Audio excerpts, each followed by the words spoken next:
time is for the Lamer Gamers podcast. Rowdy won't be with us this week, but hopefully he'll be back soon. However, I was given word that we'll be visited by the ever-glorious King of all PC gaming, who wears an RGB LED lit-up crown of gold reconstituted from old Linux server parts. Lord Kromdore. Oh, there he is now. Welcome, my humble servants. I've come to spread the good news presented to us by our Lord and Savior, Gabe Newell. But because I am humble, I'll let you have your... What's the name of this again? It's the Lamer Gamers pod... Oh, yeah. The Console Peasant podcast. No. It comes first before we discuss the latest weapon that the PC master race has designed to subjugate the lowly console-playing masses. Rejoice, for the PC gamers shall come forth and smite you lowly console serfs. Okay, well, that's interesting. So, in today's episode, we're going to do a quick news roundup for the middle of July 2021, then jump over to the Steam Deck. I'll also break down what the system is, how it stacks up to next-gen consoles, and the Nintendo Switch. Will this be the Super Switch we all wanted? Then, we'll end the show with a special bonus points where we asked all you lamers out there if the Steam Deck is the Nintendo Switch killer. All this and more coming up on the Lamer Gamers podcast. Rowdy, cue the music!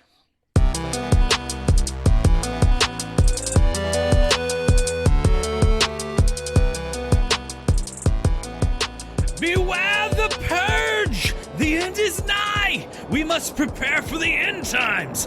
Gather ye animals, thralls, and bolster the defenses! It will leave nothing unscathed! Gird your loins and sharpen your axes! It comes for us all! Defend Kraken Castle to the death! Next time on the Lamer Gamers podcast, we break out Lamer Exiles, the adventures of Kraken Castles. It'll be a side quest about our adventures in Conan Exiles on Game Pass. We're going to talk about how the game begins, some tips and tricks in there, what it's like to start from a meager little outpost to a giant castle and surviving the first purge. Stick with us next time on the Lamer Gamers podcast. And if you want to see it live, check out Cleanest Python on Twitch, because he's streaming the fun. Just be warned. Conan Exiles is not rated E for everyone. Now, before I press the start button on the news roundup, if you like what we're doing, don't forget to press up, up, down, down, left, right, be a start, then like and subscribe on your current podcasting provider. Also, check out @LamerGamersCast on Twitter, @LamerGamersPodcast on Instagram, and share the show with a lamer you know. It's time for the Lamer Gamers News Roundup, brought to you by ParallaxMedia.1. All right, guys, so before we jump into the Steam Deck news, because that's going to be the meat of this show, because there's not a lot going on lately. And to be honest, I mean, Lord Kromdore's letting us do it first. So that's nice of him. I'll allow it. Yeah, on the console. I mean, Lamer Gamers podcast. Jeez, I'm already getting it wrong. Okay, so first up, we're going to start with Nintendo news. And the main Nintendo news that, since we did the last podcast, Nintendo Switch OLED. Now, I'm disappointed, personally. Yeah. I was one of those people like, I want a Switch that can put out 4K. Absolutely. So this hurts my heart. It makes my heart crack. Right. And so it's basically the same Switch, but it has an OLED screen. Now, I do have concerns here. Do you own any OLED products? Don't believe so. Would you buy one for your glorious PC? Absolutely. Okay, so why is that? Oh, I mean, it seems to be a pretty decent, monitor technology from what I've seen. Okay, so I just got a massive OLED, right? I love it. It's fantastic. You actually get pure black, so it makes what's called an infinite contrast, right? Yep. Reality, we perceive reality better with higher contrast. Whenever I teach art, if you want to make something look like it pops out at you compared to the background, you increase the difference between light and dark. Interesting. Whereas things that are in the background are grayed out. So what happens is TVs that are regular LED, they can't do that pure black without doing all sorts of whack technology. And then there's blooming issues, Right. where they over brighten some aspects of it or over darken. So that's actually a good thing. And what's really nice about OLED tech is it saves battery life. So the Switch is going to get a little bit better battery life. That's good. But here's my problem. OLED and burn-in is a thing. Right. Now, there has been a lot of technology over the last couple years to mitigate burn-in.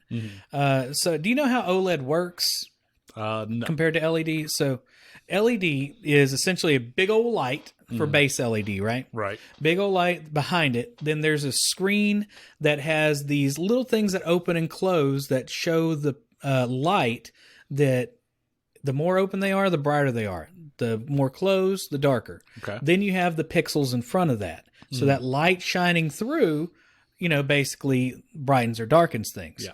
Okay. So even if they're closed all the way, they still let some light through, though. Well, OLED, each pixel is lit up by sending basically electricity to a gas or something inside of there. And it can be completely on or off, every individual pixel. Okay. Whereas the LED... So kind of doing a blanket kind of area. Yeah. Well, what happens is generally the red ones, because in most OLED screens you have you have the red, green, blue. Now, some of them have changed to where it's not red, green, blue anymore. Wow. But what happens is some of them burn out faster than others due to the chemistry inside of them, because it's an organic LED is what it technically means. Yeah. So burn-in happens whenever one of these things burn out. Well, in the past, OLED screens had no technology that would really mitigate that, because what you do is nowadays they have things that essentially, it sounds terrible when you say this, it like burns down the other pixels around that area. Okay. So it doesn't look like it's stuck on a certain color. Right. And my concern is the Switch might not have these technologies. Also for gamers and people who watch like Fox News or CNN religiously, that little icon in the bottom right or the little scrolly Or bar. the scroll that's, ticker, yep. and it's like the most intense color that it can be, which is a problem. You got to think brighter on an OLED screen means more electricity, which means more chemical reaction, essentially, which means more burnout and byproduct. This is getting in depth, but nerd alert. I should have nerd alerted you, but so the LG TVs, the Sony TVs, they have kind of that burn-in refresh essentially that they do after like 1,000 hours. But they also have screen shift where they will notice an icon that's static and slightly tilt the pixels where you can't see them. Interesting. Or they darken the contrast, or they lessen the contrast there. Right. So you don't have a pure white. Yeah. They also have something called an ABL. It's auto brightness limiter. So the whole screen gets really bright all of a sudden. It'll drop down the brightness for, a short time until something else comes on. Right. Now, LEDs do that too, though, because that light that I was talking about behind it earlier Yeah. can die over time. Then it kills the whole screen, which is a bad thing, right? Right. Anyway, so that's my concern. You have a system that is made to play games. It's made to play games. They're static screen elements. And that's all it's going to see. It's not going to see Netflix. It's not going to see TV, because you need a varied content on an OLED screen to keep it from having burn-in. Yeah. Makes sense. And If you're playing the same game all day, that line at the bottom of the screen. And that was a big point of trepidation for me whenever I decided to buy an OLED. Yeah. Luckily, it was $3,000 off. But so anyway, that is something I'm concerned about with this new Switch, because you're going to give this to your kid. It's got an OLED screen. Or, you might play yourself too, of course. And you're going to play Stardew Valley on it for 4,000 hours like my wife. Absolutely. I wonder if I'm joking when I say 4,000 hours. Anyway, so this could be a problem. Now, the PlayStation Vita had an OLED screen back in the day, and it had burn-in issues too. But OLED's come a long way. Right. LG is literally the person that makes the panels for nearly every TV out there, even non-LG branded TVs. So it's probably an LG display. It's probably going to have some things built into it, but not necessarily the technologies that mitigate everything. So at this point, we just know for sure it's an OLED, but we don't know who manufactures that. Yeah, it's either usually it's going to be. I think Samsung is actually starting to do some OLEDs too, which is unusual. But I'm pretty sure it's an LG screen. Anyway, so that's the news. There's no change in CPU. There's no change in GPU. There's no added goodies. All of you liars out there and all the leakers, I'm changing my lamer of the week. I'm doing it right now. I need something to hit. Lamer of the week is people who made me think I was getting a Super Switch, which may have gotten their streams crossed because we're going to talk about the PC Switch later. Okay, I got excitable. Sorry, guys. Next up. By the way, it has a white dock now. A white dock? It's a white dock. So it's not that charcoal, brown, gray. Nope, it's a little rounded, and it has an Ethernet port. Oh, really? Yeah. That's actually good news. Nice. Yeah. It supposedly has enhanced audio. Whatever that means. I mean, you can only enhance the audio out of a tin can so much. Right, exactly. Was it just go up one extra notch? Yeah. Now, really cool, though. I can show you this in real life. There's a new stand. You know how the Switch has that little bitty kickstand that falls apart or tilts your Switch or breaks and you lose it forever, and I've never found it since then. I think it's in a hotel, and it's probably in that hotel where I found things behind the TV that I wasn't supposed to find and reported it, and they didn't care. But anyway, I think my Switch stand's there. There's a new Switch stand that's like the Surface tablets, where instead of a little kickstand, it's the whole backing. Okay. And it goes across. Yeah. And you can tilt it. A little bit sturdier. Yeah, it's nice. So if you don't have a Switch, fantastic buy. If you're looking for a second Switch, fantastic buy. If you're like me and your Switch is getting a little dusty, Nintendo's kind of hasn't released anything too interesting for me. And I know the people that have been listening to this podcast for the last year or two know that I'm a huge Nintendo fan, and it hurts me on the inside to say that, but it's not worth buying if you already have a Switch. It doesn't output any differently on your TV. It's a minor improvement like every other Nintendo system that's a portable has ever been. Right. Well, I mean, at least on the positive side, it's an organic LED, so it can finally be composted. I wasn't expecting that. That's amazing. You can compost your Switches, guys. There you go. All right, let's move on now to the PlayStation news. Cyberpunk is now available on the PlayStation Store again. You do know they took it off. Oh, yeah, because it had so many glitches and just no one could do anything that it was designed to do. Yeah, the PlayStation 4 was had a hard time running it. Yeah. Oh, yeah. It made Keanu Reeves look like he was a bum on the side of the road. Right. And it's suggested still to play this on the PlayStation 4 Pro or PS5. And it was the #1 game on the store last time I checked. Yeah. Oh, really? Yeah, I gotta say. Do they just not sell games then if it's the #1? Well, I guess it was really popular at its inception. The lamer of the week next is, we got two, Sony. Sony, yeah. I'm sorry, but Sony has not released anything really worth playing except for Ratchet and Clank.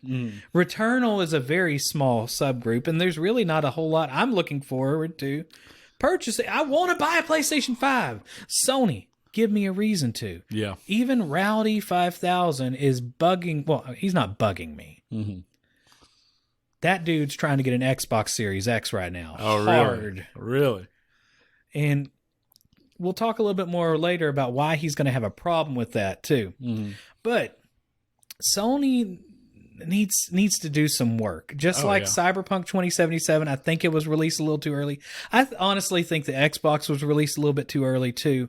But the Xbox is basically the backwards compatibility king right now. Right. And Game Pass makes you... Anyway, this is the Sony news section. I need to stop talking about the Xbox. So let's go ahead and talk about... They're releasing new games, kind of. Mm-hmm. Yes, Sony's releasing director's cuts for Ghost of Tsushima and Death Stranding. Now, I have a problem with that, too. Mm-hmm. Now, there's supposed to be some extra content. Personally, it seems to me like it's an excuse to make you pay for a PlayStation 5 upgrade. Now, I will say I'm going to benefit from this whenever I get a PlayStation. Mm-hmm. It's going to happen. Might not be this year for my choices and others. Right. But I think you were saying that Kojima was a little upset with having a director's cut. Oh, yeah. Kojima himself, the director for Death Stranding, he does not like the term director's cut. He feels like, when you put something out, that is already your cut. There doesn't need to be an extra special director's cut. So I'm guessing in this Death Stranding game, we're going to get like 5 extra seconds of Norman Reedus toweling off after he showers. Because I know that was a big concern with people. I could just imagine the commercials. Do you want to see Norman Reedus with a towel? Yeah. Check out the director's cuts of Death Stranding. Which, there may be a market out there for some people. I don't think it's something... I mean, have you visited the internet? It's weird. That's true. It's a really weird place. There's a market for somebody out there. It's actually, if you find something normal on the internet, that's weird.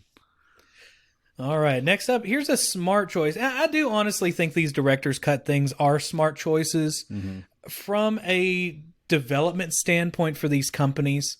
Because you got to think, if you just release these big games, you want to make sure your team is trained on the next-gen hardware. Yeah, makes sense. I mean, it always makes sense to make an optimized version with your older stuff. However, when your competition is undercutting you by giving that optimization for free 90% of the time, some third parties don't. Yeah. Like, you can pay $10 extra for Wreckfest, which is a game about riding lawnmowers and random things. Pretty fun. It's entertaining. Yeah. But you had to pay them more for shinier graphics on the Xbox. Yep.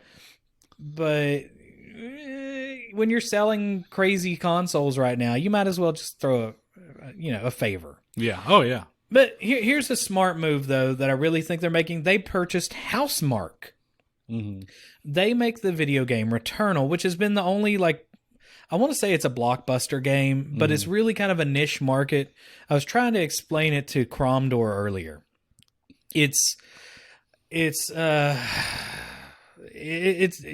games that we always have problems with on this podcast. Groundhog's Day. Uh-huh. You die, you wake up, you do it again. Yep. However, you wake up in a different part of the game, and you're constantly moving around the map in different places. There's little stories that unfold. Okay. The problem is, though, this is going to tick somebody off. There's going to be somebody that's going to be a keyboard warrior. Bring it. Crap about it. I'm angry this podcast, Kromdore. I'm sorry. The peasants, the lower class is upset. I don't blame you. If I had to deal with those consoles, I would be angry too. Anyway, so it's basically that, right? Mm-hmm. But it's a shooter. Okay. So run and gun shooter, two sticks. Oh, twin stick shooter in third person. Okay. Everything is super shiny. Super bright lights. I mean, it's made for HDR. It's made to break your eyeballs with how bright it can get. Yeah. Which is great. I love breaking my eyeballs when playing video games. Absolutely. It looks great on an OLED. Speaking of OLEDs. But it's so hard that I think I saw it the other day. It's only like 3 or 4% have beat the game. Yeah. That own it. Mm-hmm. Too hard. Games can have an easy mode. I know you're not supposed to hear that. Yeah. Well, I don't know if you agree with that. No, I mean, I think it depends on the game. It would depend on the game. Elitist. I haven't seen Returnal, but I know certain other games like Sekiro should have an easy mode. Not designed for an easy mode. For those of us that work 4 billion hours a week, should have an easy mode. I want a story mode. I like stories. Look, most games nowadays, if you're not using it as a second job, and is it even a game? A lot of games are like that now. Oh, yeah, I've been telling Kromdore about my second life in Conan Exiles. Y'all heard the teaser at the beginning of this episode. It's going to get interesting. All right, next up we have PlayStation Plus titles for July. I'm sure there are PlayStation Now titles, but I still don't understand the difference. A Plague Tale Innocence is coming to PS Plus with the new fancy graphics. So that's cool for y'all that have that. Call of Duty Black Ops 4 is coming to it. You can download 200 gigabytes. Have fun. I don't even know if they've got it to where you can expand the PlayStation 5 yet. Oh, for the memory? Like yeah, a memory it has upgrade? that M2 socketed expansion. Yeah. And I don't know if they've officially gotten it. It's expensive when it's going to do it, but, you know, whatever. Who knows? Good luck. I think you can still, though, do an external drive, and that's probably a game because it's a PS4 game. Yeah. Probably would work. I mean, is it as big on PlayStation as it is, you know, Call of Duty? Or? Size, yeah. Is it as large of a file size as it is on PC? Because I know on PC it's just ridiculous, but I don't really know. Yeah. I don't have to deal with that type of stuff, so... Yeah, I don't deal with it because I don't play Call of Duty. Yeah, exactly. Next up, WWE 2K Battlegrounds. So is that like a battle royale? Like, do they airdrop wrestlers down? And that then would be You fantastic. have to pick up a suplex move, and then I want this game. Yeah, I mean that would be. Awesome. I would actually play it. There is a video game that's based on like magicians that's like that, or wizards. Oh, really? Spellforce, I think. Oh, maybe Spellbound. Maybe no, I don't know. I'm not sure. Yeah, but I've seen I played it. It's not bad. But yeah. It's not the greatest. There's just so many battle royale games. But I now really want a wrestling game where I drop down and out of the sky, and we need to make that. Right. No, it's cartoony. It's trying to be like an old NES wrestling game, sort of. Yeah. I just want a key-based wrestling game. Give me WCW versus NWO Revenge again in a new way. Best one ever. I would still be okay with a new Def Jam wrestling game. They were the same company. Def Jam was, pretty awesome. Def Jam was good. It was surprisingly good. Yeah. I would take that. Absolutely. I mean, now that all the rappers are turning into pop punk artists, give me a pop punk one. Right. You know? Yeah. So I'd be cool with that. No, give me a hardcore punk one. Yeah. Like, I want to see the lead singer of NoFX give people diseases by accident. Or you can just do a music genre clash. Do both. Why not both? Yeah. Who made Def Jam Vendetta? Was it? Yeah, Def Jam Vendetta. I mean, who made it though? Was it? It was a key. Was it them? Yeah, it was a key.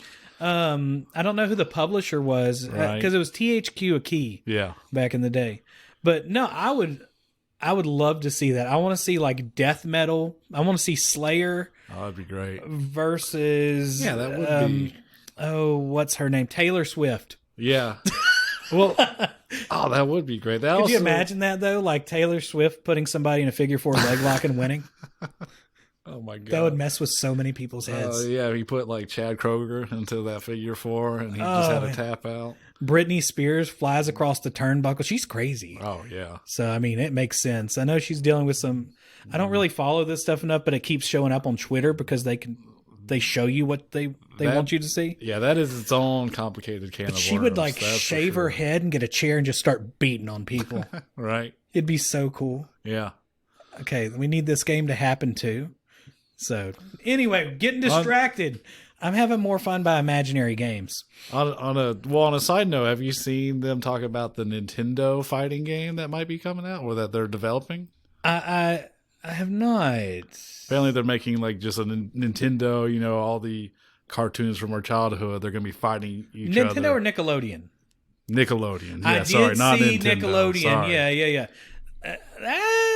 I'm iffy on that. I'm interested. I think it's interesting. Yeah.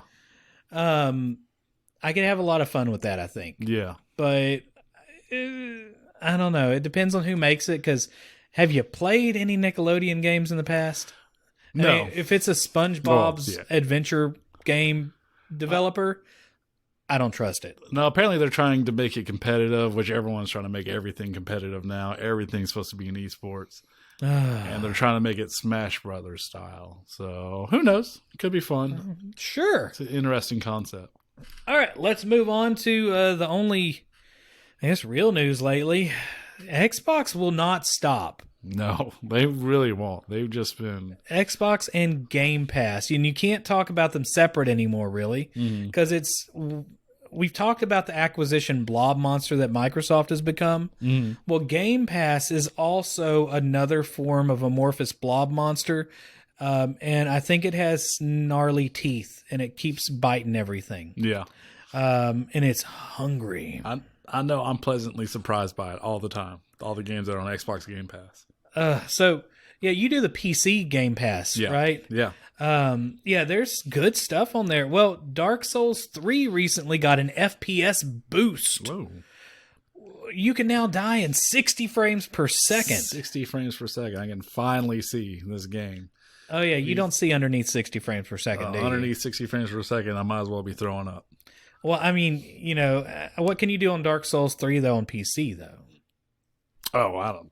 God, I mean, to me that sounds like rookie numbers. Right. Oh, 100%. I'm sure. Yeah. I'm sure they've unlocked the frame rate on that game. So they can probably do 9,000 frames per second because PC is just that much better. 9,000 frames per second. It runs at 240p, but it's 9,000 frames a second. Right. The textures are not there. It's just wireframes. Okay, so next up, big news. Xbox Series consoles are officially the best-selling hardware platform in dollar sales for the month of June, which is a weird way to say it. They didn't give you numbers. Same. Yeah. But with it being the same price structure as PlayStation, it makes sense, I guess. So now an Xbox console or set of consoles has not sold this well since June of 2011.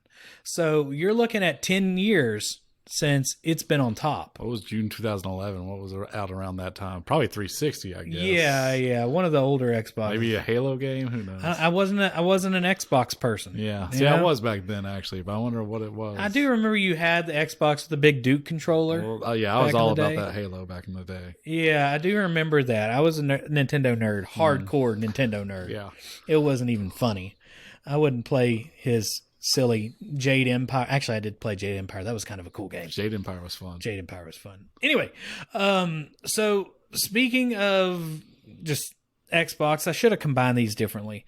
I think a big part of why it's selling so much, it's the best console to play old games. Mm-hmm. I've talked about rose-colored glasses mode. Mm-hmm. They have FPS boost. They have auto HDR, which is stupid good. Yeah. Have you done auto HDR on Windows yet? No. You don't have an HDR display, do you? I do have an HDR display, but it can't go above 60 frames per second if I do put it in HDR. Oh. So give me my frames. It must be HDMI like 2.0, or no, not 2.0. It's probably 1 point something. It's a display port. I think it's more just something on the monitor itself. There's a certain amount of information that's needed to do HDR than what's called 4x4x4, which is what PC uses normally to make text visible. Yeah. That's a whole discussion for another day we're not getting into.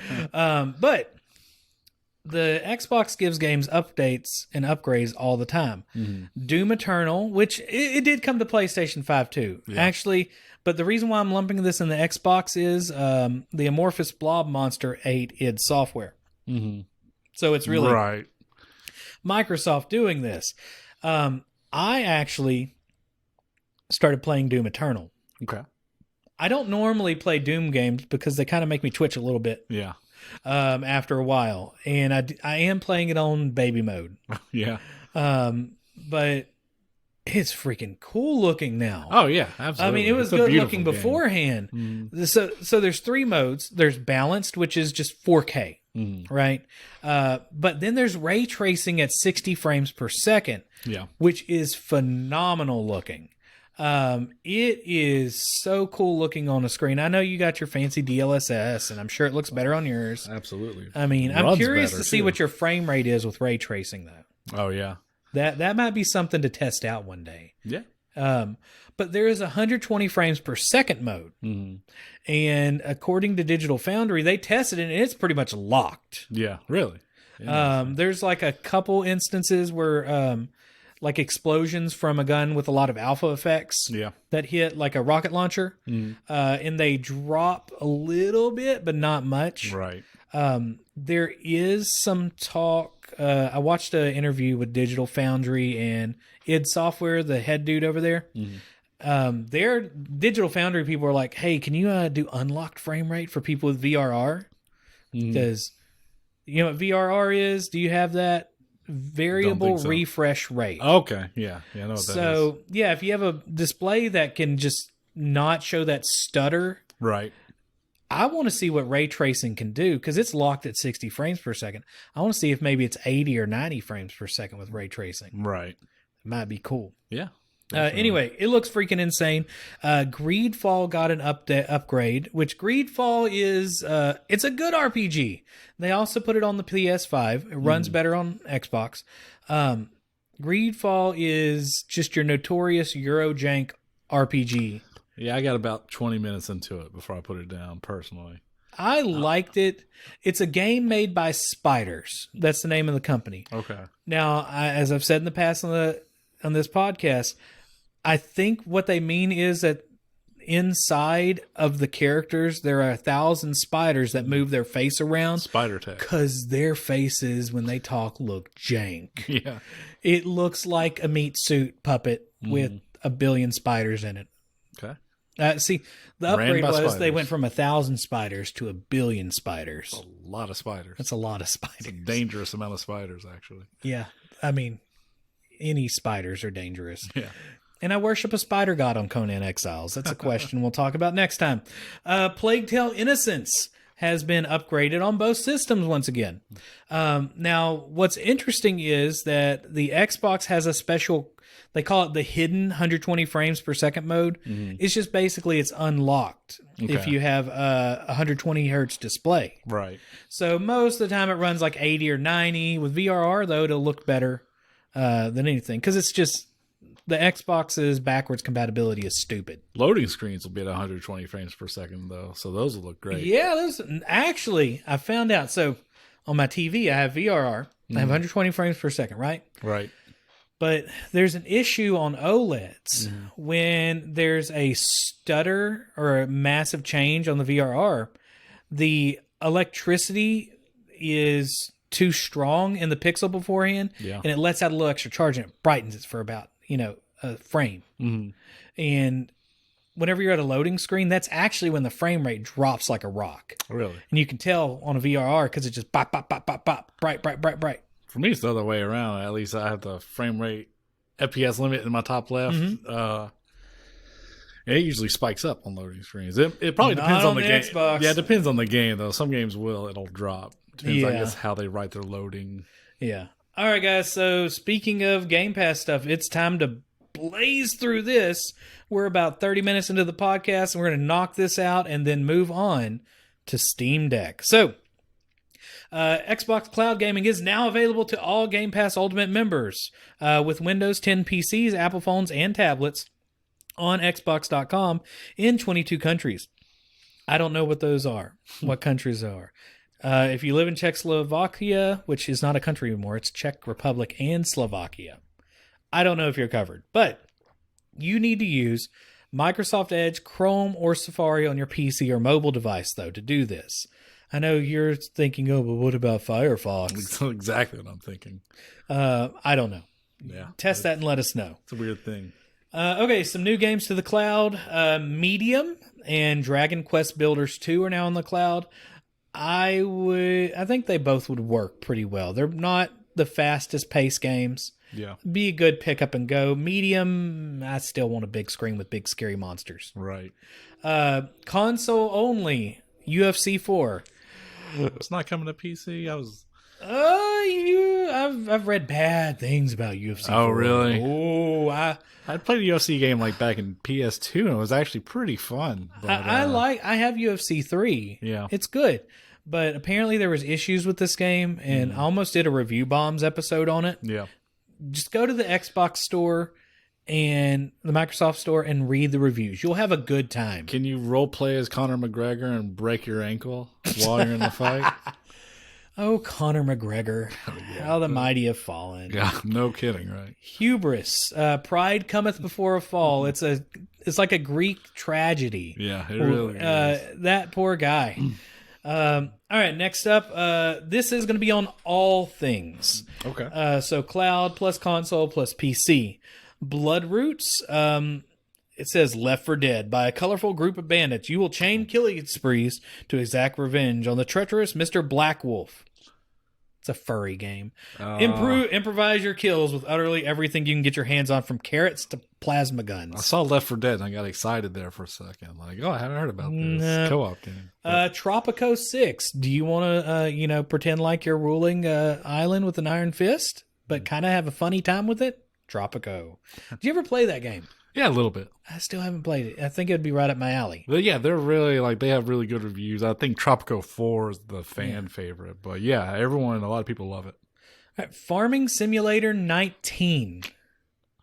Now, there was another one I forgot to put on this list, and I almost thought about using this because I was feeling left out. Lawn Mowing Simulator. You live next door. Uh-huh. What's the weather been like here for the last month or two? God, it's just rain every day.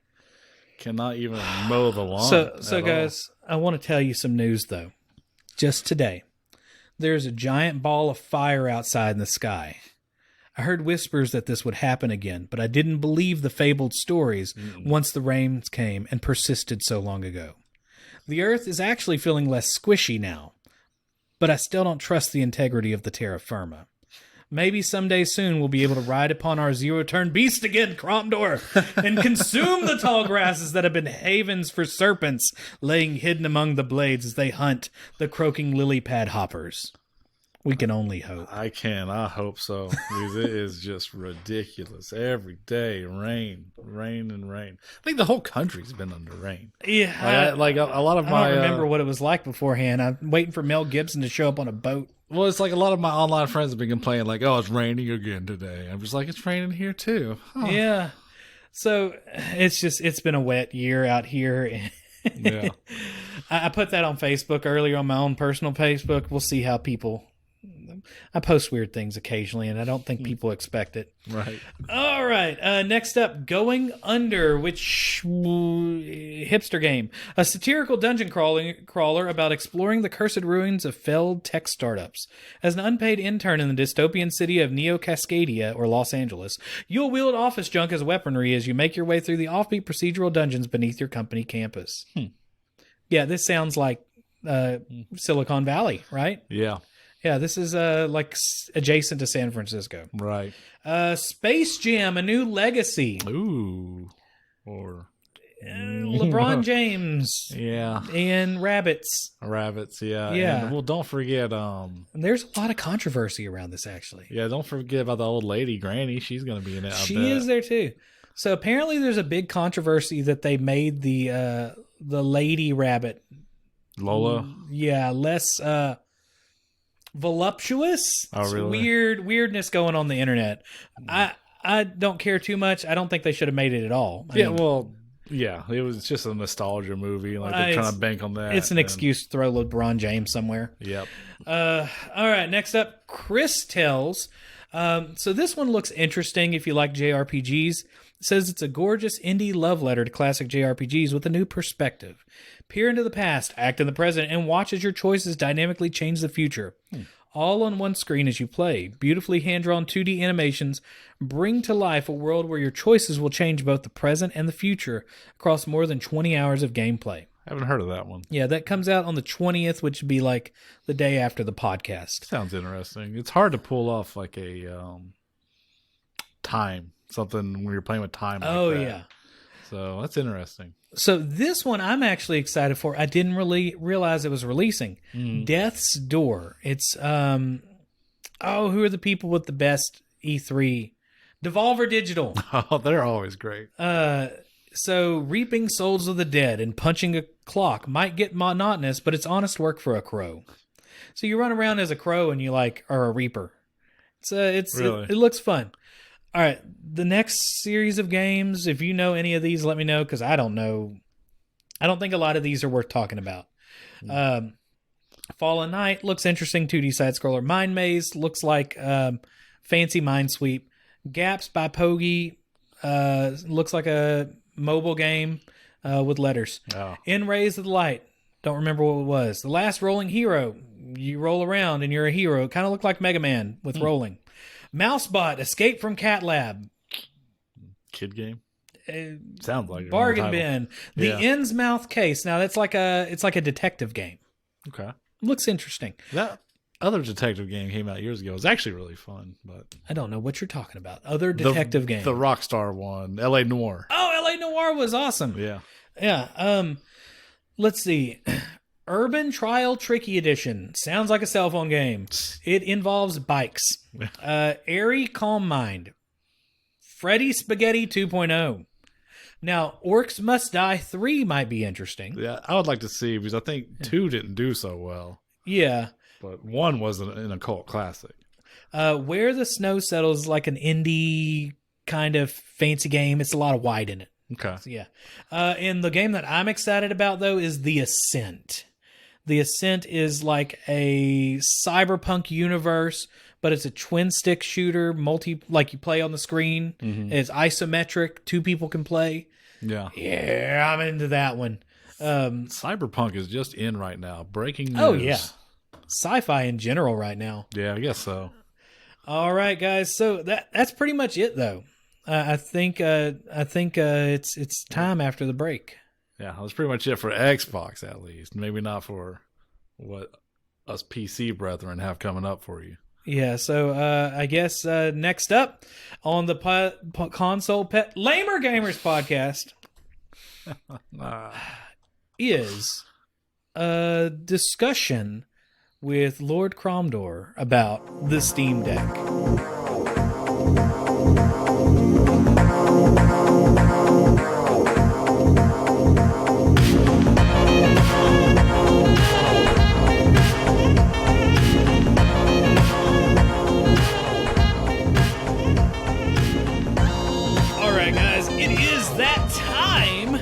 I have been allowed to introduce this topic by Kromdore to discuss the Steam Deck. Now, this is a weapon, right? Absolutely. That you have designed, not you technically, but our Lord and Savior. Lord and Savior, your Lord and Savior. Our Lord and Savior. Oh, Gabe Newell? Oh, at least us PC brethren. Gabe Newell has designed, them and the great folks at Valve have designed the Steam Deck, which is a totally original design. They did not. It is. Yeah. It's super original. Absolutely.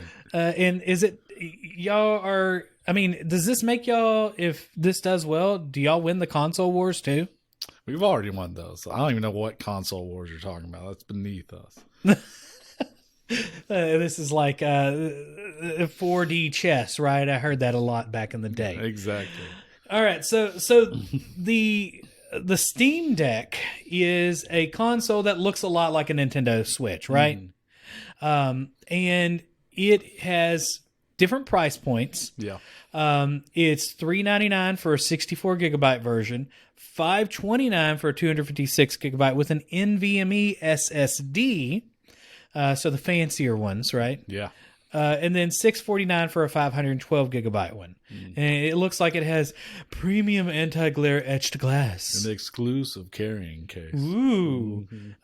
So it's actually a cool looking little system. Oh, yeah. And it's hooked up with Steam. Now they're using Proton, right? Yep. Do you know anything about Proton? So I believe Proton is just the graphics API that allows it interacts with Linux. I believe I might be wrong on this. Linux, yeah, Linux. That's what the gold of your crown is made from, right? Absolutely. Old Linux servers. Old Linux servers. It's a lot of dead servers. It is because they're probably Linux, and that's probably why they're dead, right? No, not at all.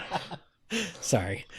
So, yeah, it is running on Proton, and it's also running on Zen 2 architecture. Now, Zen 2 is made by AMD. Yeah. And by the way, this is what's called an APU. It's like a combo CPU and GPU. If you don't know what I'm talking about, what's APU stand for? APU, All processor unit? I don't even remember what the A is personally, but it's just like a combo graphics chip and CPU. So It runs, I'll do the technical terms, I guess. It's 4 cores, 8 threads for the CPU from 2.4 to 3.5 gigahertz. So it, like the Nintendo Switch, it can change. Yeah. Depending on the power usage it needs. Right. Or if it's mobile, right? Because when you dock it, it's going to ramp it up. Mm-hmm. Actually, I think you can set it on this too to like run completely strong. It's not going to be where the Switch, they give you, this is how it's going to run. It just does it magically for you. When it hits the dock, it tries to run a little bit stronger. No, you can choose. You get choice. You get choices. Then the GPU has 8 RDNA 2 cubic. I don't even know what these are anymore. CUDA units, I think. Oh, okay. Yeah. And it goes 1 to 1.6 gigahertz. So basically that is a 1.6 teraflops processor. Mm-hmm. Now, with it being Zen 2 architecture, there's a lot of good stuff that goes on with those. It hits above the belt. For instance, the Xbox Series X and the PlayStation 5. Mm-hmm. If you were to run one of those processors with the same specs that was an older processor by AMD, it would run nowhere near as well. Because it's not at all. Yeah, because a teraflop is basically a unit of, what is it, ones and zeros, like a certain amount of time. Yeah, to be able to do a certain amount of ones and zero calculations. Yeah, it's like push-ups. Like how many flops can it do in a millionth of a second? I think that's what it is. So the thing is, though, on these newer PCs, you might see, you might have a system that's 3 gigahertz. Well, those, it might even have the same teraflops, but depending on how you use them, essentially. Right. That's really what it's about. So that's pretty strong. However, is not as strong as next-gen consoles. No. That is about a quarter of what the Xbox Series S is, and we'll talk about that here in a minute. But let's keep on going with what this thing is. So if you actually look at the thing, right, it looks a lot like a Switch. Yep. It has 2 joysticks. Thank God. Oh my gosh. So the Steam controller. Did you own a Steam controller? Yeah. I got one for $5. Oh, no, not the Steam controller. I was thinking... I have a Steam controller. I can go get it for you if you want. I wanted to get one. I will give it to you. Oh, you don't like it? I will give it to you. I kind of like it. Yeah. But I don't like it. Right. Because there's one joystick, I think. Yeah. And then the right one's a little trackpad that's dumb. Right. In fact, you know what? There's going to be a pause here.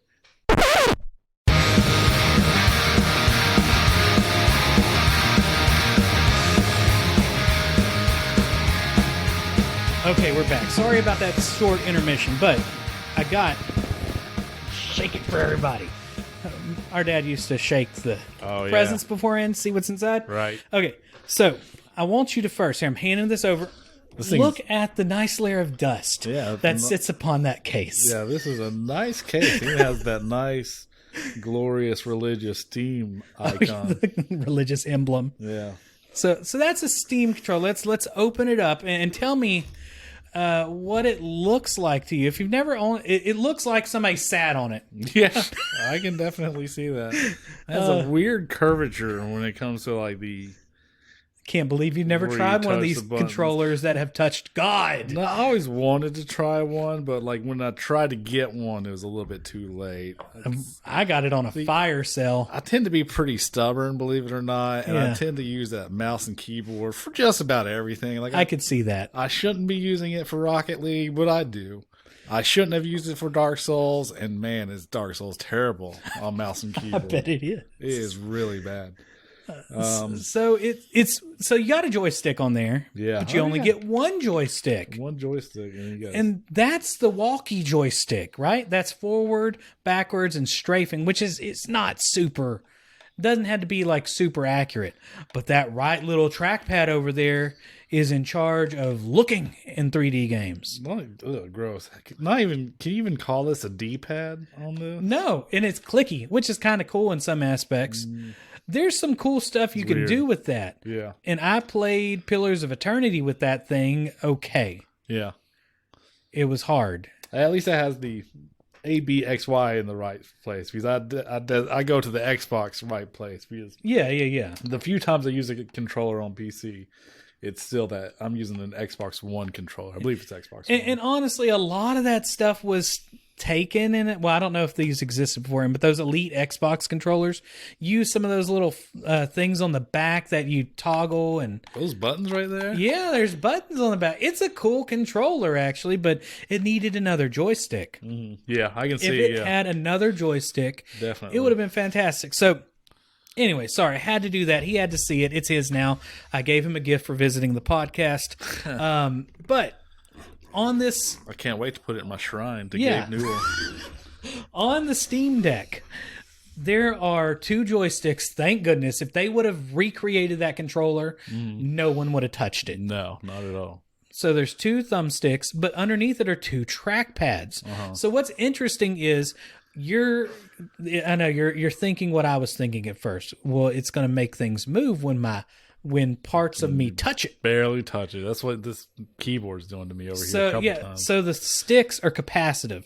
So when they sense your finger touching the sticks, it shuts off the pads underneath. Oh. So and that is something that's with, say my Surface when I'm drawing on it. Yeah. It senses touch, but if I'm drawing with my pen, when I lay my hand, it has a sensor for feeling that wide, capacitive area. Right. And it makes it where it doesn't work. And it knows, you're not trying to do input device type stuff. Also, it looks like there is a stereo microphone, which is nice. There are speakers, your buttons, your D-pad, and it looks really wonky because everything's way up at the top. Yeah, I was thinking that. Like, I wonder how comfortable it is to hold. Reports so far are comfortable. Now, I am one of those people that enjoy thumbsticks at the top. Yeah. I don't like them down low. Yeah. So I like this design. I like everything up as high as I can. Yeah, I feel like that would be more comfortable than down low. If I think the about only it. thing is you're going to hold it higher up than you would low looking, because the screen's going to be lower than your hands. Right. On the top, you still have your R1, R2, which I call shoulder and trigger. Right. Then you have a headphone jack, volume, USB-C ports, and a fan. Do not put liquids in there. Your Surge, but sawdust is okay. Surge and Mountain Dew does not go up there. Gotcha. It is not powered by that. On the back, it's got the little toggle thingies, little extra buttons, and a micro SD card slot that you can expand things with. And it's a high-speed SD card. That's really nice. Yeah. A lot of stuff doesn't want you to have extra space for whatever reason. Bingo. And now the space on here, they are M2 socketed. Okay, which means you're not supposed to replace your SSD. Right. But you can. Yeah. It's like buying any PC from like Dell or something. You're not supposed to mess with it. Right. But you can. So there's 16 gigs of RAM. I forgot to mention that earlier. And that's a lot of RAM, but it is generalized RAM. It's not specifically like for the GPU. Right. So for the Xbox Series X, for instance, I think it has 10 gigs of RAM, and 8 of that is specifically for the GPU. Right. So we'll see how that works when it gets there. And HD haptics, so basically like the Switch where it can vibrate in different locations or feel like it is. And it's supposed to have 55% better latency compared to the Steam controller that nobody played with. Yeah. Pressure sensitivity for configurable click settings. So get the controller out and you'll feel there's different levels of click, if I remember correctly. There is a gyro in this, which makes me really excited. Oh, yeah. I know you love gyro controls. I love me some gyro controls. Okay, I might be wrong. Does it feel... I just feel one click. You just feel one click. I lied. Display, it's 800 pixels by 1280. Okay. So it's 16 by 10 aspect ratio. Yeah. It's an LCD. So 7-inch screen. You can't compost it? You can't compost it. I'm sorry. My God. It is 400 nits bright. So it's like low level HDR. but it's HDR. A lot of times you'll see HDR screens that you can buy at the store that are cheap that never really hit beyond 300 nits. Right. But it's not the greatest. Refresh rate is 60 hertz, so it doesn't go. You can see it. I can't see it. Yeah, you can see it. It's not above 60 though. So is it really a PC? Yeah, I mean, I'd still call it a PC. And yeah, the Bluetooth 5, some of the other stuff that's not as interesting. It's going to be interesting. It has 2 to 8 hours of gameplay. Yeah. So you could play Doom Eternal. If you run it at Potato, it'll run for 8 hours. If you run it at ray tracing, and it can do ray tracing. Yeah. I think it will probably catch on fire in your hands because I'm curious what the heat dissipation on this little toaster is going to be. Yeah, 100%. And you know, it may be more for docking though. It might be more for docking. However, I think you can just set it up that way. Yeah. And also, you can hook it up to a dock. Now, they will have a dock for it, or you can use any USB-C with a DisplayPort 1.4. So it can actually do up to 8K at 60 hertz or 4K at 120 hertz. Fancy. Now, weight. This thing weighs almost double what the Switch does. So if you give this to a kid, they're going to be able to out bench press you after a while. If you don't use this, you're going to have to watch out for that. Right. So that is the system. So what are your thoughts just off the top of your head seeing all that? On the hardware level, I think it definitely is impressive. I mean, you have something in that small form factor. So, coming to this platform as a PC user, I think it is very interesting.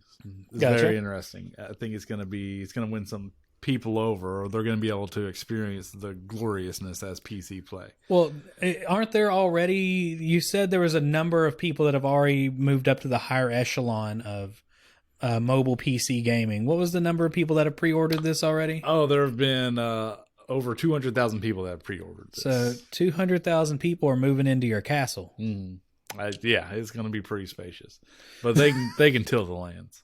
Oh, okay. Someone has to. Okay, gotcha. So let's compare this to other consoles real quick. Oh, and before I forget, the really interesting thing is it runs the Steam OS, which is based off something called Proton. It's Linux, but it can dual boot Windows or whatever you want on there. Right. So this is where I compare it to next gen. This can technically be a Switch version of Game Pass. Yeah. It's very intriguing. Like, that's what I was about to get to. On the software side of things, I am so glad they went with an open platform like this. They can put Windows onto it if you want. It's coming with Steam OS, which is, built on Linux, but I'm sure you can throw on a completely different version of Linux on top of it. Now, I would actually like to know a little bit more about the Wi-Fi card, see if you can go into monitor mode just to see, do some fancy nerd stuff with it. Move your mic in a little bit towards you. Okay. Because I'm actually interested, since it's such an open software platform, I'm interested to see what type of fun you can have with it as far as almost make it like a cyber deck. Have you seen like any of the cyber decks where like cyber decks people come up with? Like they'll just have a box, they'll open it up, there's a monitor and a keyboard in it, and they'll just bring it around and be like, look at me, I'm a hacker. Oh, that's great. So I'm curious. Well, who this is going to hit? Emulator crowd. Oh yeah, they're already going crazy for it. Yeah. Absolutely. So in comparing this to next gen, once again, this is 1/4 the power of an Xbox Series S. Now the screen is a bit over 720p. Yeah. Now I will say this: the Xbox Series S is kind of targeted at 1080p. It goes into 1440p. Sometimes we'll do 4K. But it's really targeted at that range. Right. It sometimes struggles. Yeah. and it is a bigger console. It's actually pretty small, though, if you've ever seen one. Right. But it's able to push a lot more power through. Right. Right? So there is some concern, are they really going to hit 720p or 800p without, what are you going to have to do to get to that? How potato-ish is everything going to look? Well, that's the, with a lot of PC gaming, you have much better options when it comes to your graphic settings. So, you can potentially make a great looking game look like a potato, but it'll run smooth. So, I don't know. I mean, I don't, personally, from what I've read, I know the IGN editors said they were able to run Jedi Fallen Order on high without any difficulty, or they weren't seeing any frame drops, which that's a pretty game. I don't know if you played it. I play on the EA Game Pass, since that's part of the Xbox Game Pass. Yeah. So I don't know. That sounds intriguing to me. Now, personally, for me, I guess I would have a different use case than most people, because I don't know if I'd necessarily be trying to play the newest games. I think this is actually great for things like indie games. There's so many. There's so many indie games in the PC. And I think that goes to the next segment. How does this compare to Switch? And Switch is known as the indie console. Yeah. Absolutely. Right. I think Game Pass has taken a little bit of their steam out, but not a lot. A little bit, yeah. But it is at least 3 times stronger than a docked Switch. Right. So the CPU is also going to be massively better, because the CPU on Switch is notoriously jank. Not really jank, but it's just weak. Yeah.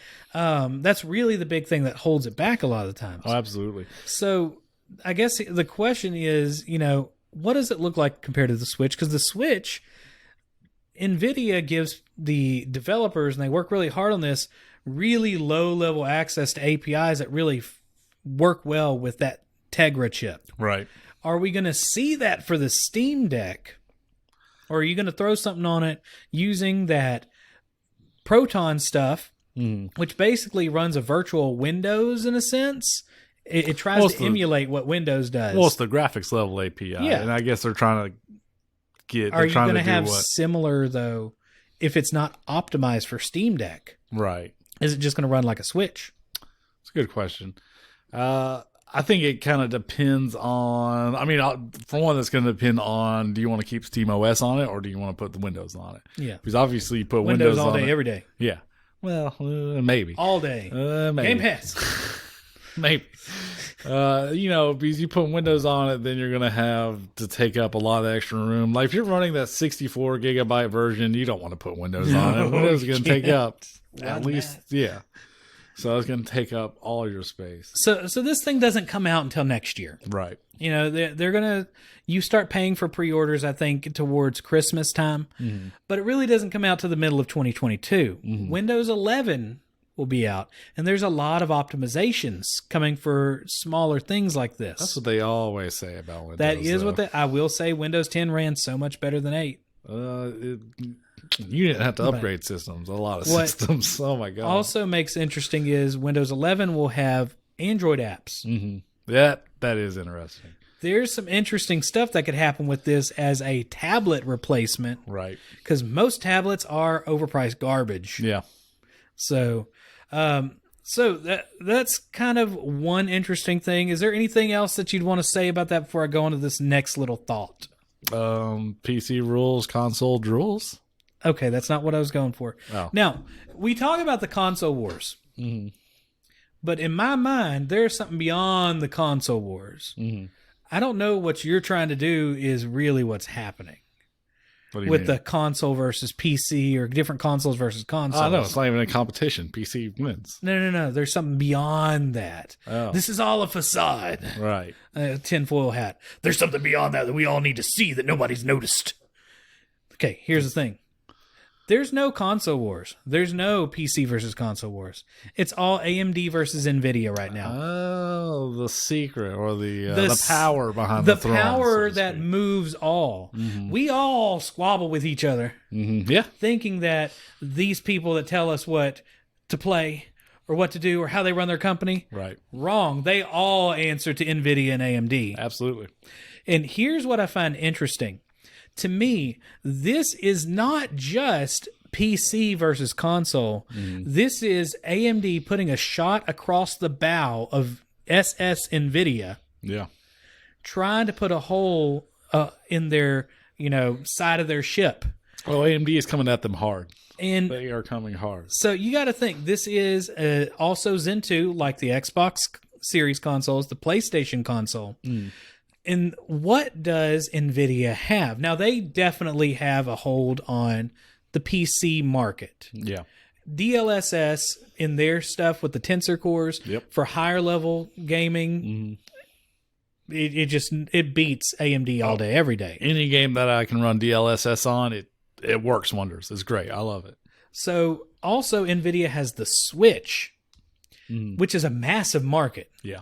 I mean, I'm sorry, but the Switch is, we'll talk more about it here in a minute, but Switch is not going to feel a whole lot, I think, from this. Yeah. But really, who is going to sell more in the long run is the fact that they have 3 platforms versus that. And then future Steam Deck platforms, because they are allowing other companies to make these. Yeah, I don't know if I have much success personally with that, because they're probably selling these at a loss, and they can probably recuperate that on the Steam store. Well, are they selling it at a loss though? Because Zen 2 is, it's hard to say. Yeah, now I will say this. I'm curious. I'm really curious to see where this is going to go. Are we going to see NVIDIA shoot back in the future with that Super Switch we've all been hearing about? And did the rumors get crossed up where people were talking about a Super Switch on the lines at places like Foxconn in China when they were actually seeing the Steam Deck? Steam Deck, yeah. That's the Super Switch. Seems like a Super Switch to me. Yeah, so I think there's some interesting, these are what are called proxy wars. Yeah. Where you use another group to kind of fight for, and you might sell them products, or like in the past, different countries have sold weapons to one group, one other country. That's really their way to wage war against the other. Right. I just find it is an interesting concept. Yeah. It feels like AMD and NVIDIA are really using everybody else to fight for them. Yeah, for absolutely. market dominance. Right. Sorry, I went off. Get to my hat. Got the tinfoil and everything. So, got 3 more questions. Who do you think is going to buy this? That's a tough question. I mean, we have 200,000 pre-orders. We have 200,000 pre-orders. I think super nerds. They're going to buy that. Okay. Because, I want to toy with it, even though I don't really have much of a use case for it. I still want one really bad. I know. It's kind of a fun toy. Right. Exactly. I think people who want to get into PC gaming but are scared to do the whole desktop computer setup. Yeah. I think that's going to be a big market for it, because you kind of brushed over like the Bluetooth compatibility, but that lets you hook up a controller to it. That lets you hook up a wireless keyboard, wireless mouse to it. That is true. I forgot about that. Or even Bluetooth audio to it. So you can hook it up to a decent speaker system, dock it to your TV, blah, blah, blah. So I think those are going to be the 2 major groups that buy it. So here's something that I was talking about with somebody the other day. So Steam has 120 million monthly active users. Okay, these people are actually playing games within a month. Right. This is in 2020. That's kind of like the average. What percentage of those 120 million people are going to be willing to buy this? So, and this kind of talks about the gauge of success. What is a success for this? Right. Is it like, do they have to match Switch sales? Do they have to match PlayStation or Xbox sales? Or does something like the Wii U, which was definitely not a success, but it is kind of a game changer if something hits that type of sell? I don't know if that's a good question, actually, because I don't know if they're looking for, I don't know if they necessarily, I'm sure they want to move units, but I think what they mostly want is people to come onto the platform. Gotcha. And even more users to buy their games with their sales, their crazy sales that other systems don't really have those crazy sales. I think that can definitely draw a lot of people in when you get a game 75% off. Now, I do think, well, actually, I'm going to save that further, but here's my final question. Mm-hmm. And I don't think anybody's going to be able to answer this. Can it play Cyberpunk 2077? Probably not. No, I don't think anything can really play it that well, no, can it? Not at all. Have you tried it on your PC yet? Yeah, I played it. Did you warm the house with it? Didn't warm the house. It actually didn't really have many issues with it, to be honest. PC Elite, sorry. Yeah, and it looked... It's really the only way to play it. It looked beautiful as well. It was probably the most gorgeous game I've seen. I would find it hilarious if it ran better than the PlayStation version. Yeah. All right, guys, that is it for this segment. We're going to come back after this where we asked a bunch of lamers on Twitter for bonus points. Will the Steam Deck be the Nintendo Switch killer? Coming up on the Console Lamer Gamers podcast.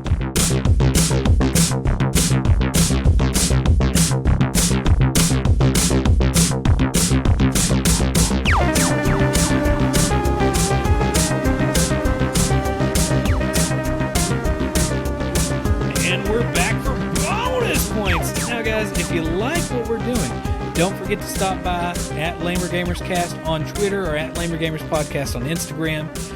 Give us a follow, whatever you're listening on. Give us a like, share it, all that other stuff that I'm supposed to tell you so people will actually listen to the show. You know, to the Console Peasant, the Lamer Gamers Podcast. Maybe we do need to make a Console Peasants podcast. Okay, so we did bonus points, and we asked, is Steam Deck the Nintendo Switch killer? It got a little spicy. A lot of powerful comments there. Omega C Studio, who does some fantastic artwork, you should check him out on Twitter, I think summed it up pretty well. Whoa. I've got to come back and read some of these later. Some threads are lengthy, but I do enjoy the conversation flows. Although, he's a bit too tired to go through them. And we may not get to everything. It's probably going to focus on the initial comment. And if there's something in a reply that's interesting, we may go for that. So, now I will say, and we can put our thought processes first. I personally don't think it's going to be a Nintendo Switch killer. Mm-hmm. Nintendo is currently in money printing mode. It's a magical little system. It just works. And I hate to say it, Lord Kromdore, PC gaming sometimes just doesn't just work. Wrong. See, I'm right. But how many times have you had to go online to look up why your game crashed? That is a good point. I'll give you that.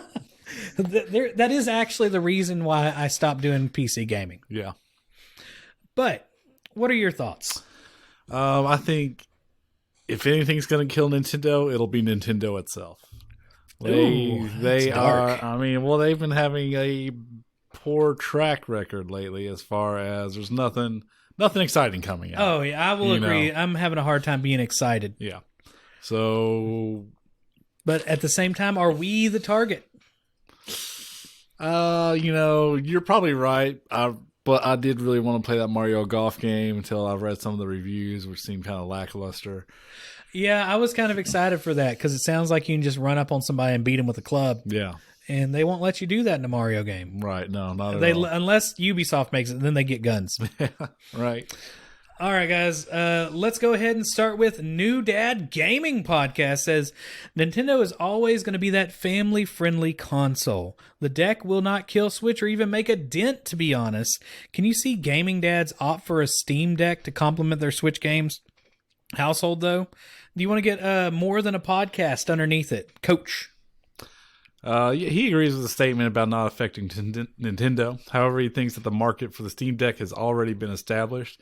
Anyone who has a substantial library and wants to take a chance on playing their games on the go will definitely pick it up. Yeah, I think that's pretty true. And there is, of course, there are a lot of threads in here. So from that comment, okay, we have Street Smarts, that's at Maddie Bangin', who does a lot of things. Ex-chef, nerd, lover of horror. New person on our on here. It's great. Thank you, sir. Says this. I don't care to play on my Switch at all, but my son has his kid games on the Switch, and it's lighter and cheaper, which we talked about. This thing is your kid's going to be doing. I mean, you want to make your kid tough? Yeah. make them play a Steam Deck. Yeah. It's 3 times heavier than a Switch. It'll give them strong hands. That handshake thing, right? If I didn't have a kid, I would shelve the Switch entirely or almost. I think it will make a dent with those older adults who just want portable gaming with good performance. But strictly speaking, kids, that's Nintendo's ballpark. Yeah, I think that is something to consider. So we also have that Midwest Meltdown joined in. We had a lot of back and forth. There are probably another 10 comments that we're not going to jump in on. If you want to find them, go follow at Lamer Gamers Cast, because they all comment elsewhere. There's a bunch of good conversations. Let's go ahead and get Rowdy 5000, who is our Lamer on the Lark right now. He says, I'll be able to get one of these before anyone else can get a PlayStation 5 or an Xbox Series X. Were they still having issues with the with obtaining those consoles? Oh my goodness, yes. Huh. And you saw earlier, and I guess I forgot to talk about this, the Xbox Series had its best-selling month. Yeah. Right? In dollar sales. In dollar sales, Yeah. which means it's just selling like crazy. Right. There's still scalpers selling all these things for $1,000. Jeez. They are so hard to get. Part of it is because of the chip shortage. Yeah. Part of it's the Xbox before this month was converting xCloud into using Xbox Series X blades for their servers, right, instead of an Xbox One S. So they were artificially lowering their stock, except for the Series S, until recently. Okay. So now you're going to see more of these push out there, but also there is a huge demand. If you follow the kind of, I'm going to say, gestalt of Twitter and Reddit, you see a lot of people that are like, man, Game Pass is looking pretty good right about now.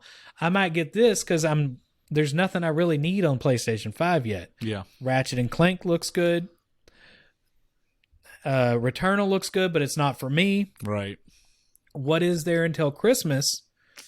Can you get one by Christmas? Is it worth the headache? Right. So yeah, there's a hard time finding anything.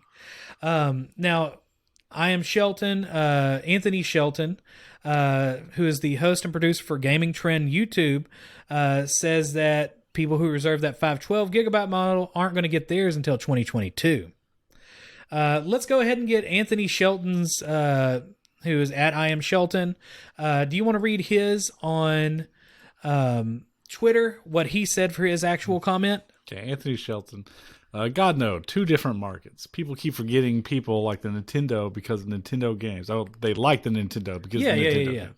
They've been so bad with third party for so long, it's only made it more obvious. If anyone hops off the Switch train, it's because they're okay leaving Nintendo IPs behind. Which, more than a podcast replies, facts. Now, I will say, I actually bought the Series X and the One X initially, because they haven't been putting out a lot of stuff that excites me as a longtime gamer and a longtime Nintendo gamer. Right. I'm always going to have a Nintendo system for the next Zelda or Mario. Yeah. Man, I'm having a hard time dusting it off myself lately, but my wife still plays Stardew on it like crazy. Stardew is an amazing game. Yeah, exactly. She would, plus, if it was on the Xbox One X, it wouldn't matter where that one's at. Right. Right. All right. Next up, we have Midwest Meltdown, who answers the question, absolutely. I was talking with my co-host recently about this. So they do think this is going to knock out the Switch. But it didn't, yeah. If this thing can run even halfway as good as the Switch, the biggest thing is so many people have already gotten games on Steam, including themselves. So that right there makes it more intriguing for him versus getting the Switch. Do you want to read what More Than a Podcast said in reply? Yeah, well, in my eyes, the Steam Deck will come off more as a pledge of allegiance to those who have invested many years in the Steam platform. I remember we did a pledge of... You made a pledge of allegiance. I might have to look for that if I have time. Yeah, I say it 7 times a day. Yeah, if not, look for the PC Elite episode and you'll hear it. Yeah. So this will not be a system based on killer apps or exclusivity more than it will be about a robust library of games, which is a great point. Like a lot of, like, you want to say Nintendo is the indie game console, Steam is the indie game It is, hate and them. that is something that I'll mention here in a second, because this goes on for a while, and you can see every single one of these comments have another comment on them. Mm-hmm. So that's why I'm saying we can't get to everything this episode, guys. Right. It will sound very discombobulated. But Yeah. Will and Drew's Gaming Retrospective podcast says, don't forget the fringe PC gaming communities, emulators, hackers, etc. This will be the most powerful handheld emulation machine yet. Yeah, Yep. absolutely. But not only that, it'll also be for you're gonna be able to watch your TV shows on it. Yeah. If you go with the Windows, I wonder if VLC will be on Steam OS. Well, why? 'Cause they do have some software, but It might be on the Steam OS, but it won't matter if you put Windows on it. right, yeah, exactly. So I mean, it'll go beyond what the Nintendo Switch can do. Here's the thing: as somebody who, during the pandemic, I didn't travel for work. Yeah. A lot of it is, but I work with groups out in Houston a lot, which is over 100 miles away. Yep. The Switch was awesome for me whenever the internet in the hotel sucks. Mm-hmm. And my thought process was, well, this might be a good replacement if I can watch TV on it. I can do all sorts of things because, streaming a TV show isn't that bad. Right. Gaming sometimes is hit or miss Oh yeah. on hotel Wi-Fi. Yeah. But you want to hit more than a podcast reply More than the podcast. where it says OMG. OMG. You just hit a very important topic. The fact that programs can be sideloaded into this device is one of the richest forms of icing on the cake. The modding community will have literally the Philosopher's Stone in their hands. See, that realization on this thing is what I think is driving sales. Oh, yeah. Now, I replied, I do think if the Steam Deck takes off, it could steal Nintendo's crown of being the best console for indies. I do know quite a few that would love to make a Switch port, but they don't have the resources to put it into it. And by resources, and I had to explain this further, I don't necessarily mean the power of the system. I mean to actually, let's say you have a game dev company that's 3 people. Yeah. Well, you have a Steam group that are buying your game, usually in early access, right? Yep. But you still have quality of life improvements. You still have to do updates. You want to add to that game and keep that community happy. Right. Sometimes it's really hard to get another, spend almost double the time to get it to run on the Switch. Not only that, but just use case testing, just running to different scenarios. And you also have different markets to go into. The eShop, you got to make sure everything fits. Translating to different game code at different points, yeah. Because you're running through a virtual machine essentially with the Switch that goes to a Tegra 2 or Tegra X1, I'm sorry. So that to me is a big burden for a lot of indie companies. They generally sell well on the Switch. Yeah. They sell well on the Xbox. The PlayStation stores sometimes has issues, honestly, with indie. But yeah. Now, the thing, though, that I think is really interesting is this is going to be the Game Pass handheld. Yeah. If Microsoft was smart, they would team up with Steam and make a dual boost version for Game Pass. They could do some mega damage with the Steam plus Game Pass wombo combo. Yeah, they really could. That would be... Which, by the end of this, more than a podcast said, if they ever did anything like that, you can consider this game over. See, I feel like Microsoft wouldn't play well, because that's actually, I don't even know if that would work, because the whole reason they did Steam OS was because Valve was scared that they were going to lock Valve out of the hardware ecosystem, or out of the Windows computer ecosystem. So, I don't even know if they would play nice together, but who knows? they Money changes minds. both get benefits from this. Right. However, it's hard to trust a giant amorphous blob monster such as Microsoft now. Absolutely. Because it only takes a change in CEOs or, Phil Spencer, man, I don't know if you paid attention to any of the lawsuits between Sony and who runs Fanatical Games, or who runs Fortnite? Epic, yeah. So you could see a lot of emails leaked behind the scenes. And they're both playing hardball with each other. It's really interesting to read the emails between those two. Really? Because they're like, I'm sorry, but Fortnite's basically telling Sony, is like, look, the new way of things is cross-play. Y'all are going to bend on this at some point. Here are what we're going to do now. You might as well sign in for it. Uh-huh. And you see Phil Spencer's reaction to it, who runs the Microsoft gaming division. Yeah, he's just like, oh yeah, that's fantastic, this and that, yeah, I love crossplay. It's such a massive difference behind the scene between the two companies. I'm curious to see, because just reading emails that were not meant for the eyes of us peons, as peasants, pretty interesting to see how the two companies are. Now, is that though like a shake hand smile with a knife behind your back is the real question. Right. All right. Do you want to go ahead and get More Than a Podcast actual initial reply? Okay. It's underneath the thing that Rowdy said where he likes turtles. Oh, man. Turtles. Yeah. Turtles are great. Rowdy loves turtles. Yeah. So, Coach said, I spoke about this topic on More Than a Podcast. Nintendo has a niche audience with the acceptance of hardcore gamers. There are hardcore gamers with Switch systems who are the ones who ask for a Pro system. This is Valve capitalizing on Nintendo's negligence. Nintendo's negligence. That's... Like I said, Nintendo will kill itself. I don't... that's got me looking, because... Yeah.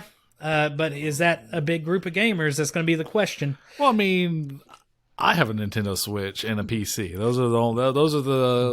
That's the one console I own, is the Nintendo Switch, just for those first party games. But with like nothing new, nothing exciting coming out, they're not really innovating anymore like they used to. Yeah, well, I mean, so I see Nintendo and I see Sony do this too. They all do this. Yeah. They become protectionist. Yeah. Essentially, where they want to protect what momentum they have. Right. And by doing something new and scary, it stops that momentum sometimes. It can make it way better, but there's no purpose in wasting extra resources when you already have a lot of momentum. Right. Nintendo has the momentum. They are the number one selling console. Right. Big time right now.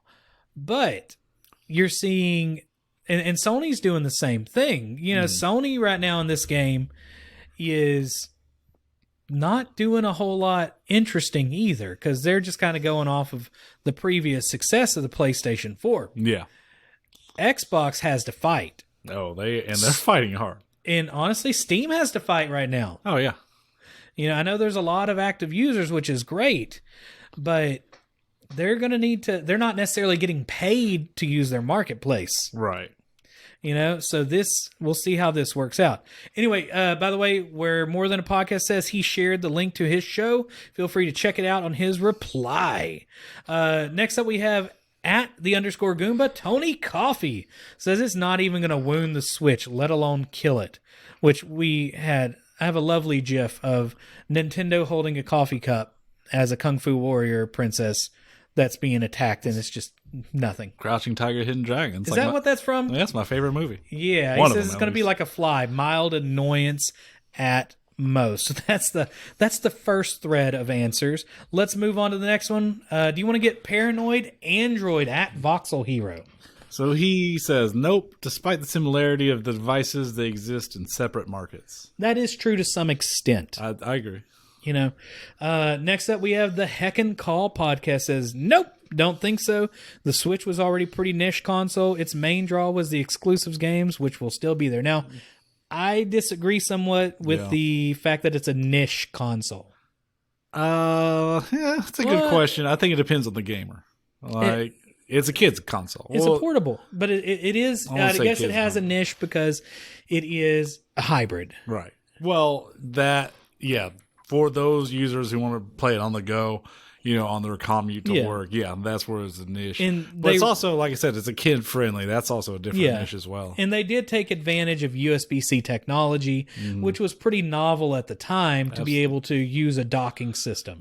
Someone finally used USB-C technology. Oh, it's everywhere now. I mean, I'm doing this show with a USB-C dock hooked up to a Surface. It's so handy. We finally have. Yeah.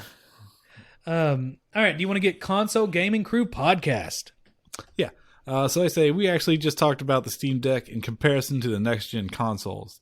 Their episode is releasing tonight, which was couple days ago. Yeah. Oh, no, that's the 18th. It's 4 hours. Yeah, the 18th. But these two can easily be around each other and not cause a problem. Mainly because Nintendo doesn't release their first-party games on other consoles. Yeah. Which, I remember back in the day, they used to release Mario's Missing on PC. What happened to that? Come back to PC, Nintendo. Well, or Mario there's typing. also the CDI. Yeah.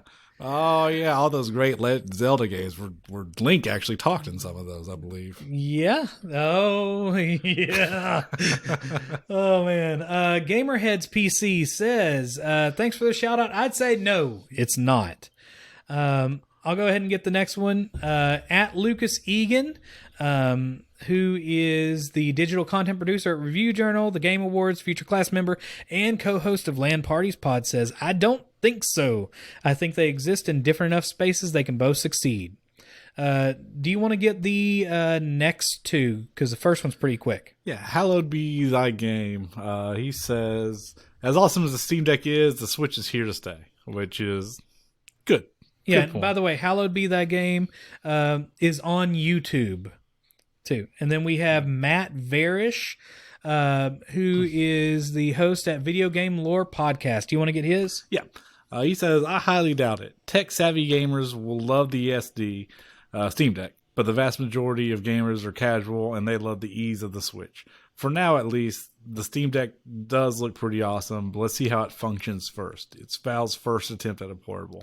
Valid point. Valid point. And we kind of mention it later on. We see what happens when Steam releases a product and how long they last. Yeah. That is enjoy your Steam controller. Steam controller, Steam Link. Oh, I have a Steam Link. I think I have 2 or 3 Steam Links. Yeah, I got one for like $1. I mean, the Xbox can do that now. Well, to be fair, the PlayStation 4 can do it. To be fair, a Raspberry Pi can do it. They open source the code, which I think is awesome. They open source code, cool. So you can just do it with lots of devices. Yeah, you have cloud gaming, but they all have issues. Oh yeah. All right, next up we have WASD and Beyond podcast says. So we don't think it's a Nintendo killer. We think that it is a great entry into PC gaming, though. The price points allow everyone to dip their toes in and see what all the noise is about. You want to get Project X Talk podcast underneath Project at the top. Okay. Yeah. He says, I doubt it. I do think the Steam Deck can be huge, but the general appeal of Mario and Nintendo properties, especially to kids, is great. Parents will still get a Switch over a Steam Deck. All right, I think that's true. Nintendo, yeah. Right? Grandma, I need one of them Nintendo Xbox 4s. Yeah, those Nintendo PlayStations. Yeah, they're not going to sell this in Walmart, I don't think. There's no market. There's not going to be a physical market for this. Maybe at Best Buy. Yeah, Best Buy, maybe Target. Because they kind of have some odd stuff at Target. I mean, unless it gets beyond their initial 120 million monthly subscribers, users. That's a good question. Probably won't see a store. That's a good point. Because if they're only taking like pre-orders, I'm wondering. Yeah. That's a good point. Next up, now I'm trying to find the first one from GNR over here, but I'm seeing the second reply, so if I see it in a second, I'll add it. At GNR Frank, who is on YouTube, has a great channel over there, says Steam Deck's market will be broader than the Switch. PC gamers who want to play on the go, people looking for a cheaper alternative to PC gamers, and some of market from Switch and gamers who have been waiting for this. But is it a Switch killer? Nah. Now, if you mean specs and value proposition, well, yeah. Now, I have been checking out his, here we go. There's number one. Twitter loads things wrong. Right. He said, not at all. Nintendo is too embedded in the handheld market to lose any market share to another competitor. They have brand loyalty and nostalgia, including inducing titles to secure its dominance as well. Okay, so nostalgia, though, Steam has been around for a while. Yeah. Team Fortress 2. I mean, we have nostalgia in Steam. Yeah. So I do agree to some extent, but yeah. And he's been interesting. His YouTube channel is really good. You guys should check it out. He's also kind of one of us that have jumped to, GNR, call me out if I'm wrong, but he's kind of hopped over to the Xbox bandwagon from PlayStation recently. Do you want to get Hour a Day Gamer, who is on Twitch? Hour Day Gamer says, he doesn't think it's a killer. There will always be a market for Mario and his pals. But he definitely thinks it'll make Nintendo rethink what they need to do moving forward and how to approach it. Yeah, and there's a lot of replies to that. We're going to let you go over to Twitter and find the rest of them because I think that went pretty well. And I think... Oh, nope, we have Hammerfist Prime that replied where he shows Neo from The Matrix being attacked by Mr. Anderson. And I'm guessing Nintendo is Neo. Yeah. I think we are done with that. If I missed your stuff, call me out on it. There is just so much on Twitter, and it is not user-friendly some days. A lot of people retweeted this. A lot of people commented on it. Thank you very much on Twitter. All of you lamers are lovely. Pretty heated question, it looks like. It was spicy. All right, next up, we are going to move over. I can hear my Discord already calling me. We're going to move over to the Game Witness Discord. Can you see what's on my screen as I'm moving it through? Yep. All right, so... Ham. So, do you want to read what Fried said up here? It's around the middle. Okay. Yeah, it'll kill the Switch, a console that will sell out 100 million this year guaranteed. Couldn't have arrived at a better time. Yeah, it's complete sarcasm. Yeah, I was gonna say. I posted a picture of a sarcasm detective or detector from The Simpsons. No, he said he thinks it's going to be a niche hit. Yeah. I don't know how you keep up the momentum of it, though. With Switch, it's easy, but Nintendo drops a hot exclusive, sales happen. I mean, look at Animal Crossing. Yeah. I mean, they can run on... I mean, Animal Crossing was insane at the beginning of the craziness, right? Is Valve going to do that with this? I don't know. It's a fun device, but I don't see how it competes. Now, there are some PC games that go wild for sales. Yeah. I just can't think of them right now. So he thinks that the marketing is going to be a little bit awkward for it. And we got into a discussion about the 120 million active users. And I said the emulator is going to go ham on the system, personally. Ham. Yeah, there's a lovely ham graphic. Do you want to get what OLED Shoulder said? By the way, Shoulder's always on here in the GW Discord. And he changes his shoulder every month. So he's OLED Shoulder for the Switch. Gotcha.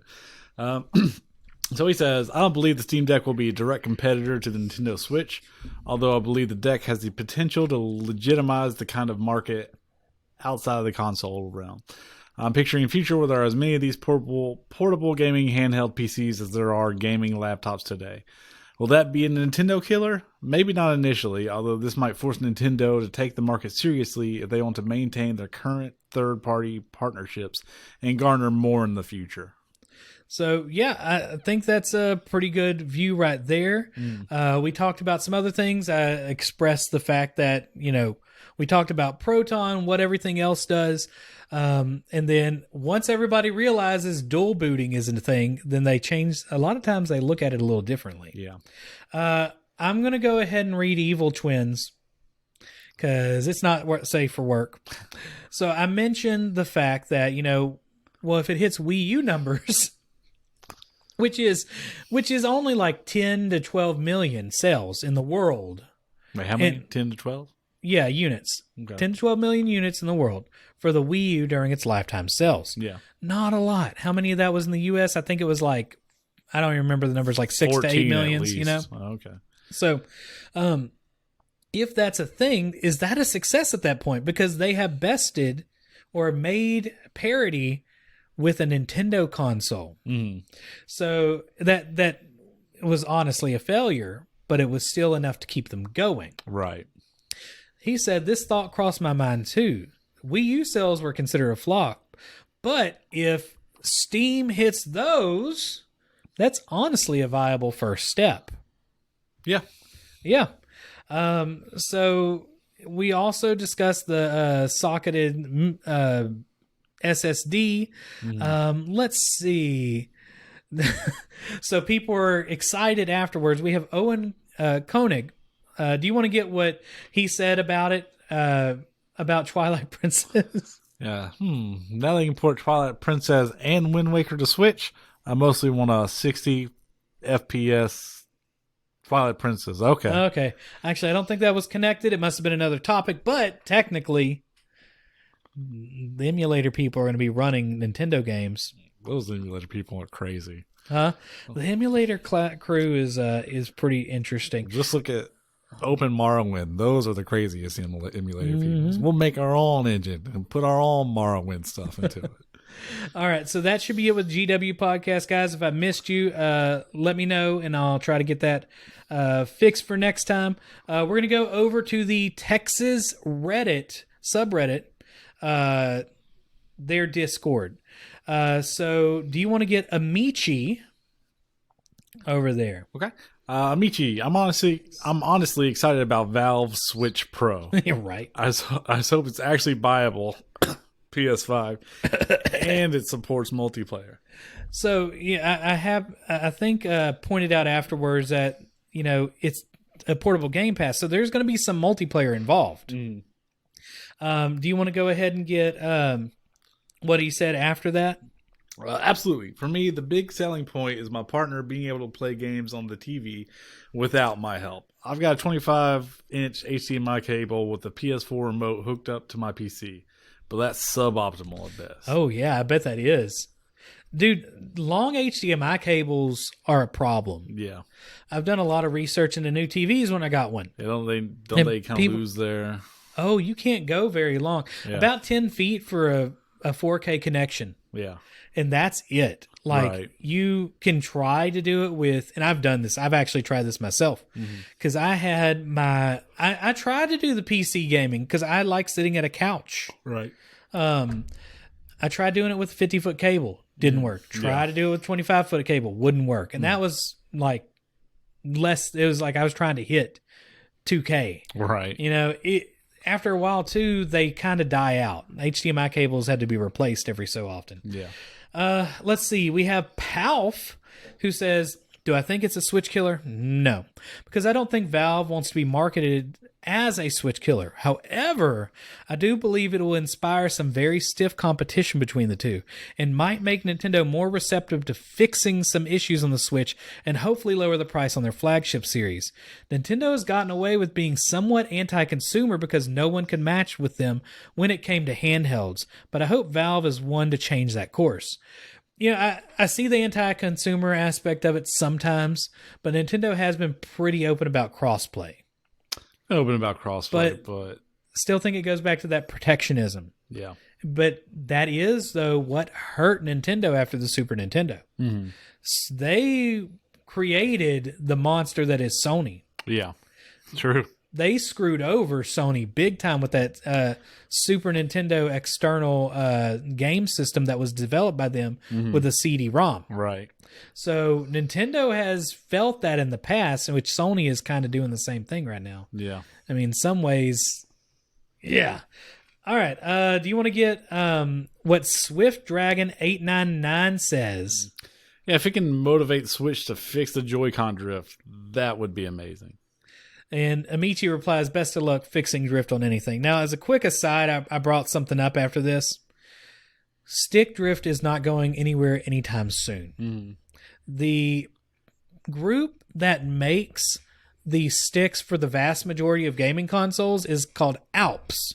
And they have what are called potentiometers inside of their inside of their analog sticks. They are rated for 2 million rotations per potentiometer. That is equivalent. I set it down here. It's in an iFixit article to about 417 hours of game time that you do 2 million movements. Right. And what happens is it wears down the plastic inside of it, but also wears down the sensor that senses electricity moving across a little plate. Right. So I don't see that going anywhere anytime soon unless they make modular stick replacements. Because I'm sorry, you do 2 million of anything to anything, it's going to wear down. Right. Absolutely. So, I think the way to go with this kind of stuff is modularity, but you can't get a Nintendo Switch to be a small form factor and make it modular and easy to replace. Right. It's got to have a big enough area for hands to get in there. Anyway, that's it. That's it. That is it. That episode went way longer than I expected. Got anything before we end the show? Do we need to amass the peasants for one last oratory blast? Well, I just know that everyone who's listening to this podcast is going to go out and buy the Steam Deck. You're going to buy 800 games on Steam, and you're going to. You mean they don't already own 800 games on Steam because of Humble Bundle? I mean, I forgot. Good old Humble Bundle. I mean, you're right. I think I have like 600 Steam games. It's ridiculous. I don't have near as that many, but I definitely have over 300 games. I think. Oh, yeah. I believe it. But the only one that matters is Pillar of Eternity 2's Deadfire. You love that game, don't you? God. Yeah, I do. Anyway, all right, guys, thank you for listening to the, thank you, Lord Kromdore, for coming here and joining in. I bugged him yesterday about this because it's big PC gaming news, even though technically console news, but PC gaming news at the same time. Yeah, thanks for having me. Yeah, and thank y'all for listening to the Console Peasant podcast. I mean, Lamer Gamers podcast. You guys have a fantastic day, and I will see y'all next time. Hopefully, it's gonna be a side quest. Just be ready. We're gonna be talking about Conan Exiles, and we're gonna tell you the adventures of Kraken Castle, and all the way up from the beginning to fighting alligators to the first purge. We'll see you next time on the Lamer Gamers podcast.